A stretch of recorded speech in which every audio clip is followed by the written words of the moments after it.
자, 시간이 되었습니다. 이제 모든 마음들을 정리하시고 2020년 3월 20일 사순절 네 번째 주일 예배를 하나님 앞에 올리겠습니다. 여호와의 산에 오를 자가 누구며 그의 거룩한 곳에 설 자가 누구인가? 곧 손이 깨끗하며 마음이 청결하며 뜻을 허탄한 데에 두지 아니하며 거짓 맹세하지 아니하는 자로다. 아멘. 손이 깨끗하며 마음이 청결한 자를 찾으시는 하나님 아버지, 사순절 넷째 주일에 각자 예배의 처소에서 찬송과 경배를 드리게 하심을 감사드립니다. 죄인들을 구원하시기 위하여 독생자를 보내주시고 십자가의 고난을 향하여 가시게 하셨나이다. 이 시간 저희 모든 성도가 주님의 고난을 묵상하여 가슴에 깊이 새기게 하시고 주님과 동행하게 하옵소서. 오늘 선포되는 말씀을 통하여 고난의 가치를 깨닫게 하시고 심령이 변화되어 하나님의 거룩한 산에 오르게 하시기를 고난당하신 우리 주 예수 그리스도의 이름으로 기원하옵나이다. 아멘. 찬송가 38장입니다.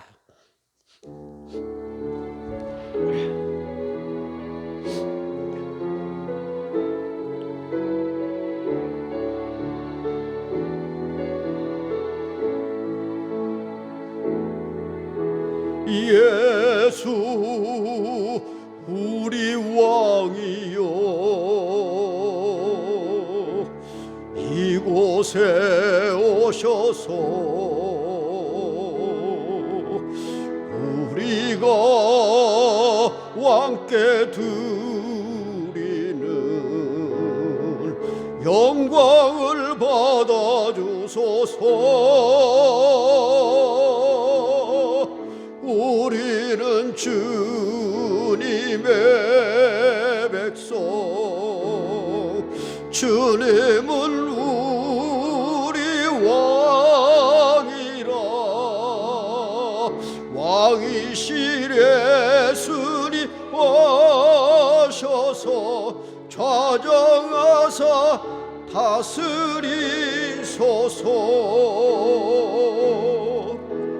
예수 우리 주시여, 이곳에 오셔서 우리가 주께 드리는 찬양을 받아주소서. 우리는 주님의 종들, 주님은 우리 주시라. 주 대신 예수님 오셔서 이 찬양을 받아주소서.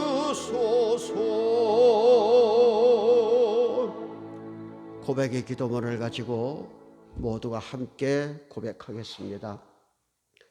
고난 가운데 드리는 정직한 기도를 들으시는 하나님 아버지, 지난 한 주간에도 저희가 주님의 고난을 외면하고 기도하지 않은 죄를 고백하게 하심을 감사드립니다. 저의 몸과 마음과 시간과 삶까지도 나의 것이 아니라 하나님의 것인데 하나님의 뜻을 이루어 드리기 위해 살지 못하고 욕심에 치우쳐 살아온 삶을 살았음을 고백합니다. 이제는 나를 위하여 마음에서 벗어나 이웃을 생각하며 살겠습니다. 하나님의 영광을 꿈꾸며 살아가는 신실한 하나님의 자녀가 될 것을 다짐합니다. 나의 유익을 먼저 찾지 않게 하시고 주의 나라와 의를 구할 줄 아는 성숙한 그리스도인들이 되게 하옵소서. 주님의 고난에 동참하지 않고 기도하지 않는 죄를 용서해 주옵소서. 특별히 주님 없이도 살 줄 알고 하나님을 등지고 살아가는 이 민족과 하나님의 형상인 인간들에게 돌아오라고 사랑의 손길로 부르시는 코로나19를 통하여 주님께 회개하는 백성들이 되어 노하신 주님의 얼굴이 자비를 베푸시며 웃으시는 환한 얼굴을 뵙게 하옵소서. 순종의 제사보다 낫다고 하신 하나님 아버지, 우리는 기도에 순종하지 않은 죄를 고백하나이다. 먹고 살기에 바쁘다는 핑계로, 힘들고 피곤하다는 이유로 기도하지 않고, 또한 무엇을 기도해야 할지 몰라서 기도하지 않은 죄를 지었나이다. 기도하지 않는 것이 죄라는 사무엘 선지자의 충고를 기억하게 하시고, 어떠한 일이 있어도 기도하지 않는 죄를 범하지 않게 하옵소서. 우리가 하나님의 나라와 성도들과 이웃을 위한 중보기도에는 힘쓰지 않고 나와 내 가족만을 위해 기도한 이기적인 허물을 고백하게 하옵소서. 우리 옹졸한 기도를 용서해 주옵소서. 우리 죄를 사하시는 권능이 있으신 예수님의 이름으로 회개하며 기도하나이다. 아멘. 우리 모든 성도들이 고백의 기도를 들으시는 하나님께서 종을 통하여 이 말씀으로 사하십니다. 인자가 세상에서 죄를 사하시는 권능이 있는 줄을 너희로 알게 하려 하노라 하시고 말씀하시되, 일어나 내 침상을 가지고 집으로 가라 하시니, 이 말씀을 우리가 다 회개한 것을 용서받으신 줄로 믿고 다 같이 성시 교독문 126번으로 교독을 하겠습니다.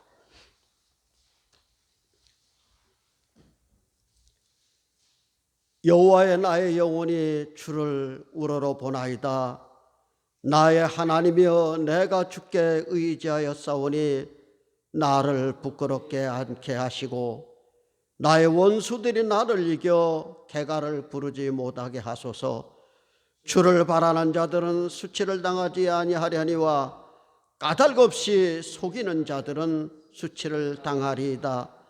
여호와여, 주의 도를 내게 보이시고 주의 길을 내게 가르치소서. 주의 진료로 나를 지도하시고 교훈하소서. 주는 내 구원의 하나님이시니 내가 종일 주를 기다리나이다. 여호와여, 주의 긍휼하심과 인자심이 영원부터 있었사오니 주여 이것들을 기억하옵소서. 여호와여, 내 젊은 시절의 죄와 허물을 기억하지 마시고 주의 인자심을 따라 주께서 나를 기억하시되 주의 선하심으로 하옵소서. 여호와는 선하시고 정직하시니 그러므로 그의 도로 죄인들을 교훈하시려로다.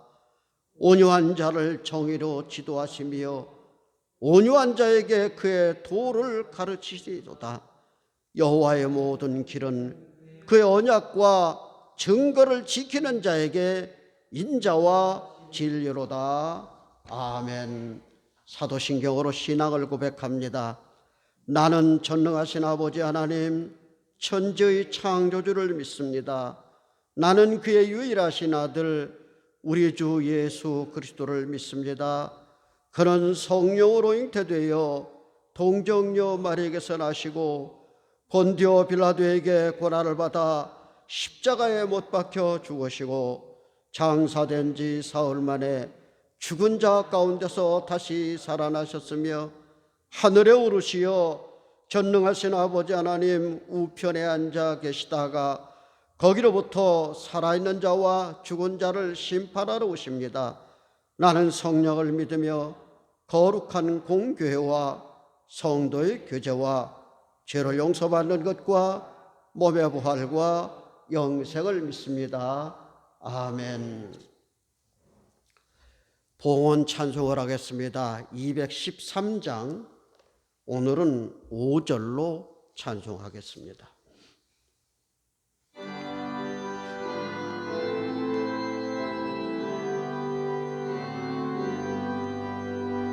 나의 시간 드리니 주여 받아주셔서 평생토록 주 위에 봉사하게 하소서.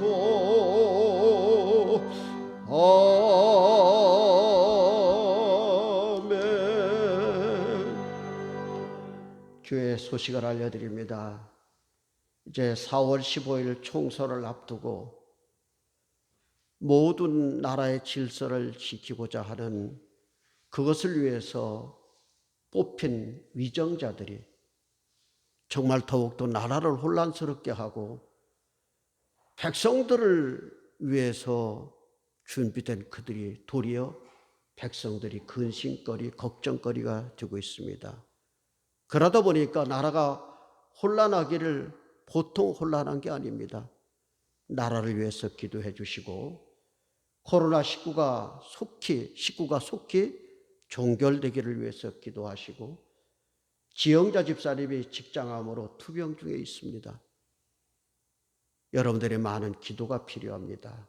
꼭 우리 기도로 승리할 수 있도록 기도를 많이 부탁드리면서 금주도 성경별로 5독을 하신 분들이 있는데 이제 종이 창세기까지 지용훈 장로님이 사무엘하까지 박희숙 권사님이 아가서 지영자 집사님이 병중에도 디모데후서까지 5독을 했습니다.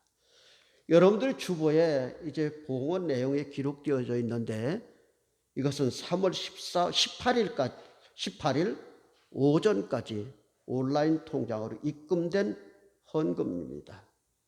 헌금을 위해서 많이 기도를 부탁을 드리겠습니다. 자, 이제 하나님 말씀을 봉독합니다. 창세기 4장 1절부터 7절을 펴놓으시고 봉헌을 위해서 기도하겠습니다. 만복의 근원이 되시고 땅에 있는 성도들을 존귀하게 하시는 하나님 아버지, 놀라운 하나님의 사랑과 은총에 감사하여 거룩한 주님의 날 성별하여 예물을 드리게 하심을 감사드립니다. 지금은 미약하지만 나중은 창대하게 하실 것을 믿고 언약의 말씀대로 11조를 드립니다. 더욱 새롭게 하실 것을 믿고 감사 예물을 드립니다. 하나님의 영광의 지경이 넓어질 것을 사모하며 선교 예물을 드립니다. 믿음으로 고백하며 드리는 갖가지 예물을 흠양하시고 복에 복을 더하셔서 형통하고 승리하는 가장과 기업이 되게 하옵소서. 이제 우리 교회도 교회다운 사명 감당할 수 있도록 믿음도 물질도 일꾼도 더하여 주실 줄로 믿습니다. 병상에서 고통받는 환우들을 기억하시고 오늘의 어려움이 내일이 축복을 예비하는 밑거름이 됨을 깨닫는 믿음을 허락하여 주옵소서. 하나님을 간절히 찾고 찾는 자녀가 하나님을 만나는 기쁨이 여전하게 하옵소서. 가진 소유가 적다고 불평만 할 것이 아니라 있는 것 감사하며 찬송하게 하옵소서. 오늘 저희가 드린 예물이 하나님이 정의를 세우는 도구로 쓰임받고 여러 가지 사연 때문에 눈물을 흘리면서 주님 앞에 엎드린 저희의 눈물을 닦아주는 손수건이 되게 하여 주시기를 원합니다. 이 예물이 비록 적지만 하나님을 기쁘시게 하며 우리에게 복으로 이어지는 통로가 되게 하여 주시기를 원합니다. 하나님, 이 나라를 위하여 기도합니다. 혼란스럽습니다. 혼란스러운 세계를 주님의 말씀으로 잠잠케 하신, 폭풍을 잠재우신 하나님의 능력이 임하게 하여 주시기를 원합니다. 주님의 귀한 딸 지영자 집사님 들으시옵소서. 들으신 다시에 감사하며 주님의 능력이 나타나 깨끗이 씻음받는 역사가 일어나게 하여 주실 줄로 믿고 예수님의 이름으로 축복하며 기도하옵나이다. 아멘. 찾아놓으신 성경 말씀 창세기 4장 1절부터 7절 말씀을 제가 다 봉독을 해드리겠습니다. 아담이 그의 아내 하와와 동침하되 하와가 임신하여 가인을 낳고 이르되 내가 여호와로 말미암아 등남하였다 하니라. 그가 또 가인의 아우 아벨을 낳았는데 아벨은 양치는 자였고 가인은 농사하는 자였더라. 세월이 지난 후에 가인은 땅의 소산으로 제물을 삼아 여호와께 드렸고 아벨은 자기도 양의 첫 새끼와 그 기름으로 드렸더니 여호와께서 아벨과 그의 제물은 받으셨으나 가인과 그의 제물은 받지 아니하신지라. 가인이 몹시 분하여 안색이 변하니 여호와께서 가인에게 이르시되 네가 분하여 하면 어찌 됨이냐? 안색이 변하면 어찌 됨이냐? 네가 선을 행하면 어찌 낯을 들지 못하겠느냐? 선을 행하지 아니하면 죄가 문에 엎드려 있느니라. 죄가 너를 원하나 너는 죄를 다스릴지니라. 아멘. 기도하겠습니다. 하나님, 이제 종을 통하여 하나님의 말씀을 들을 시간입니다. 주여 눈이 열려 보여지게 하시고 귀가 열려 들려지게 하시고 돌 같은 마음이 활짝 열려 믿어지게 하시고 주님의 말씀을 따라 걷는 순종의 자녀들이 되어서 하나님을 기쁘시게 하며 약속하신 것을 받아 누릴 수 있는 복된 자녀들이 되게 하여 주시옵소서. 말씀의 주인이시며 우리의 왕이신 예수 그리스도 이름으로 기도하옵나이다. 아멘. 인간은 끝없는 질문이 있습니다. 가장 근본된 질문은 뭐냐? 나는 누구냐는 거예요. 그리고 어디서 와서 어디로 가는지, 이것이 인간의 끝없는 질문이에요. 여러분들은 어떻게 생각하십니까? 여러분은 어디서 와서 어디로 가는지 아십니까? 어쩌면 이것이 모든 인간들의 철학일지도 모릅니다. 그렇기 때문에 나는 어디서 와서 어디로 가는지 이것을 알고자 또 안다고 하는 자들이 이것을 시로 표현하고 글로 표현하고 희극으로 표현하기도 하고 노래로 표현하기도 하고 그림으로도 표현하면서 때로는 춤으로도 표현하는 일들이 일어납니다. 고 최희준이라고 하는 분은 인생을 나그네 길이라고 표현을 했습니다. 하숙생이라는 그러한 제목으로 노래를 부르는 것이 인생은 어디서 왔다 어디로 가는지, 구름이 흘러왔다가 흘러가는, 정처 없이 흐른다고 하는 그런 것으로 인생을 말하기도 했습니다. 인생은 일생입니다. 이번 살아보고 경험을 통해서 다음에 다시 이렇게 살아본다고 하는 사람은 하나도 없습니다. 인생은 바로 한 번밖에 살 수 없는 것이기 때문에 일생인데, 그런 한 번밖에 없는 일생을 살아가면서 정말 나는 누구인가? 왜 사는 것인가? 어떻게 살아야 할 것인가?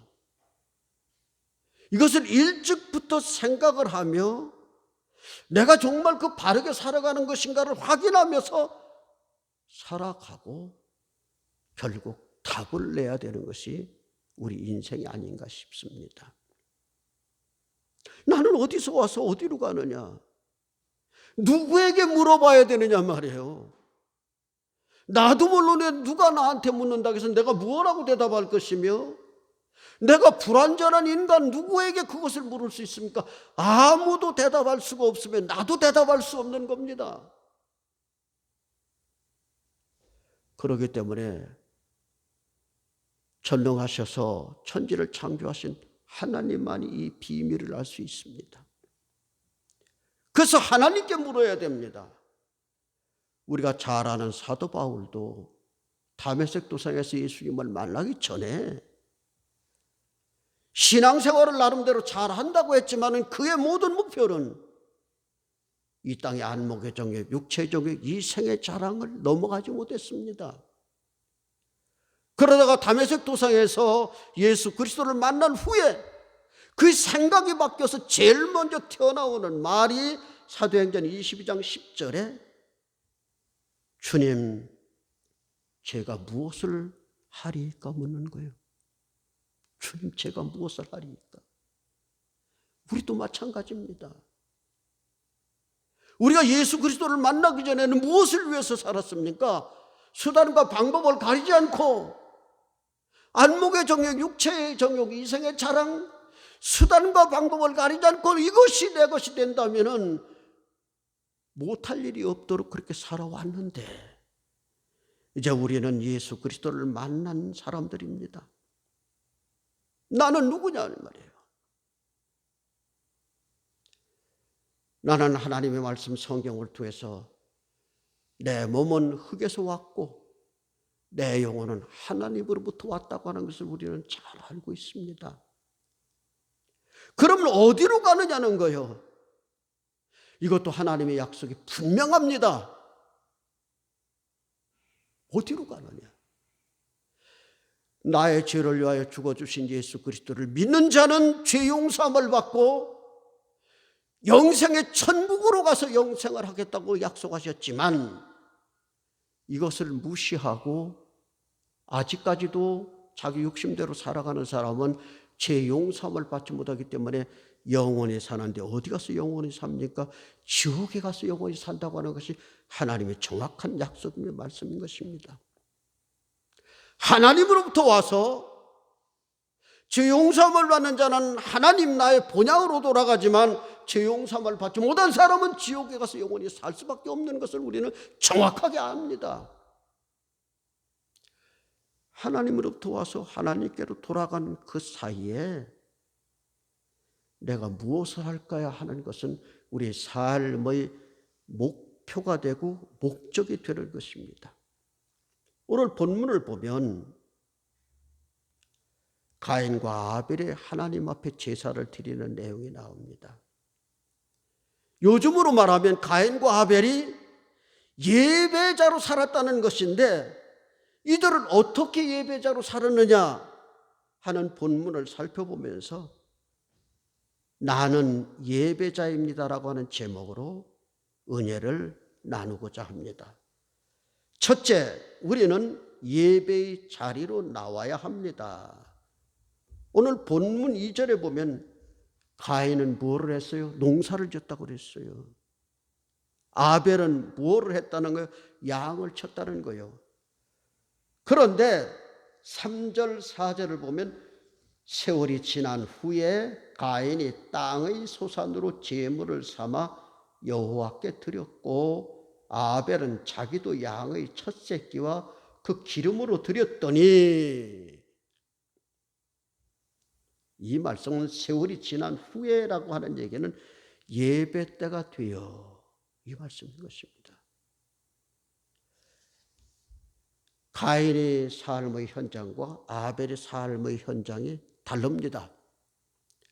가인은 농사를 짓기 위해서 농토 있는 곳에서 삶을 살았고, 아벨은 양을 키우기 위해서 양을 키우는 장소에서 흩어져 살았다가 예배할 때가 되어서 한자리로 모였다는 얘기인 겁니다. 이것이 예배자로 살았다는 것입니다. 가인과 아벨이 그렇듯이 우리도 각자의 직업에 따라서 삶의 현장이 다르게 살다가 주일날이 되면 그 환경과 그 자리를 떠나서 모두가 예배의 자리로 모이는 것이 우리 아니냐 이 얘기입니다. 예배의 때가 되면 어디서 무엇을 하든지 다 뒤로 미루고 예배의 자리로 나와야 한다는 겁니다. 지금 우리가 코로나19 때문에 교회에서 모여서 예배를 드리지 못하고 각자 삶의 현장에서 이 예배를 통하여 하나님 앞에 예배를 드리는 상태에 있습니다. 각자 가정에서 예배의 자리로 나와야 하는 겁니다. 우리는 분명히 알아야 될 것은 예배자인 것을 잊지 말아야 됩니다. 예배자의 첫 번째 자세는 뭐냐? 흩어져 살다가도 예배 자리에 나와야 된다는 겁니다. 이게 구별입니다. 세상 믿지 않는 사람들과 함께 살다가 예배의 때가 되면 빠져나와서 거룩한 백성이 되어서 거룩한 장소에서 거룩한 예배를 드리는 것이 바로 예배자의 삶이라고 생각합니다. 그래서 초대교회 성도들이 사도행전 2장 46절부터 47절에 날마다 마음을 갖춰여 성전에 모이기를 힘쓰고 집에서 떡을 떼며 기쁘고 순전한 마음으로 음식을 먹고 날마다 여호와를 찬미하며 백성들에게 칭송을 받으니 주께서 날마다 믿는 자를 더하게 하셨다고 하는 그 말씀이 바로 예배하는 자들의 삶이 그랬습니다. 예배자 중에 한 사람이 시편 120편의 1절에 하나님은 어떤 하나님인가를 나타내는 말씀이 있는데, 사람이 내게 말하기를 여호와의 집에 올라가자 할 때에 내가 기뻐하였도다. 하나님이 어느 때 기뻐했다는 거예요? 하나님의 백성이 여호와의 집에 예배하기에 올라가자 하는 그 말씀 듣고 그때부터 하나님이 기뻐하셨다는 거예요. 하나님은 예배자를 찾으시고 예배자를 기뻐하신다는 거예요. 이런 자세로 예배를 드리니 하나님이 기뻐하셨다 할 수밖에 없는 거예요. 주님은 우리 모두가 예배 자리에 나오기를 원하십니다. 어떤 환경에서 어떤 식으로 살든지 그 사람의 형편이 어떤지 예배 자리에 나오면 모두가 하나님의 자녀가 되어서 하나님의 백성 되어서 하나님의 사랑을 받고 기뻐할 수밖에 없기 때문에 우리는 흩어져서 살다가 예배 때가 되면 예배 자리로 나와야 하는 겁니다. 두 번째, 최상의 예배를 드려야 합니다. 예배 때가 되어 예배 자리에 나온 가인과 아벨이 어떻게 예배를 드렸느냐 오늘 본문을 통해서 말씀을 하는데, 먼저 가인을 봅니다. 3절, 세월이 지난 후에 가인은 땅의 소산으로 제물을 삼아 여호와께 드렸고, 근데 문제는 4절입니다. 아벨은 자기도 양의 첫 새끼와 그 기름으로 드렸더니, 차이점을 발견할 수 있습니까? 물론 가인이 농사를 졌으니까 농산물을 드리는 건 당연하고, 아벨은 양을 키웠으니까 양을 드리는 것이 당연하지요. 그런데 여기서 차이점은 뭐냐? 가인은 농산물을 그냥 드렸는데 첫 열매가 아니에요. 4절 다시 봅니다. 아벨은 자기도 양의 첫 새끼와 그 기름으로 드렸어요. 첫 새끼, 제일 중요한 것, 이것을 하나님께 드렸다는 거예요. 우리가 잘 아는 만들어낸 이야기인지 사실은 모르겠습니다. 농촌에 살고 있는 노부모가 농사를 져서 좋은 것은 잘 정리해서 차곡차곡 쌓았다가 자식네 집으로 가져갑니다.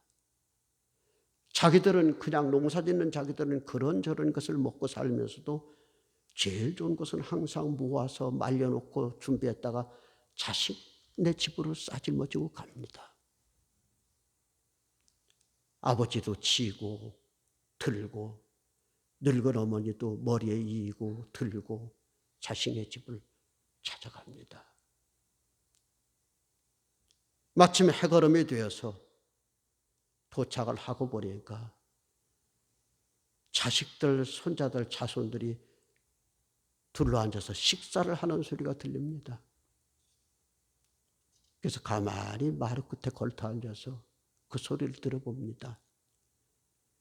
며느리가 자기 남편에게 묻습니다. 여보, 우리 집에서 누구를 제일 사랑해? 남편인 아들이 가만히 생각했다가 눈치를 보고 있다가 당신이지 뭐. 그래? 그 다음에 누구를 사랑해?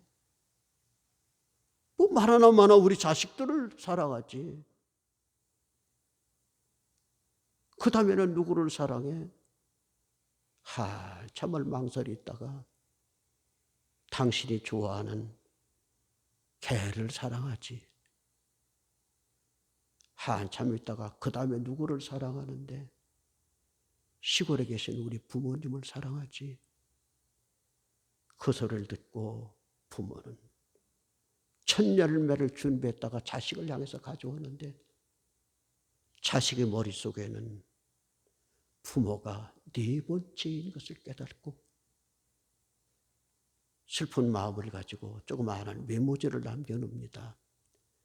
애비야, 네 번째가 왔다. 조용히 돌아간다 하는 그러한 정말 웃지 못할 그런 이야기가 있습니다. 여러분에게 하나님은 몇 번째입니까? 하나님은 두 번째, 세 번째, 네 번째가 아닙니다. 쉐마라고 하는 이스라엘의 교육 헌장과 같은 신명기 6장 4절부터 5절 말씀이 이렇습니다. 이스라엘아 들으라. 우리 하나님 여호와는 오직 한 분이시니 너는 마음을 다하고 뜻을 다하고 정성을 다하여 그 하나님을 사랑하라. 오늘날 내가 네게 명하는 이 말씀을 너는 가슴에 새기고 네 자녀에게 가르칠 때에 집에 있을 때 앉았을 때나 서나 길을 향할 때 부지런히 강론할 것이며 그것을 내 손목에 매어 기호를 삼고 내 문서 네 이마에 붙여 표를 삼고 내 문설주와 바깥문에 기록할지니라고 했어요. 하나님은 두 번째, 세 번째가 아니라 첫 번째로서 목숨을 다하고 뜻을 다하고 정성을 바쳐서 하나님 사랑하는 것이 이스라엘 교육 헌장인데 아벨은 그런 마음으로 첫 새끼 기름을 드렸고 가인은 첫 열매라는 소리가 없어요. 이것이 달랐던 거예요. 최선을 다해서 목숨을 다해서 정성을 다 바쳐 하나님 사랑하는데 사람에 따라 최선이 다르죠. 그래서 성경 마가복음 12장 41절로부터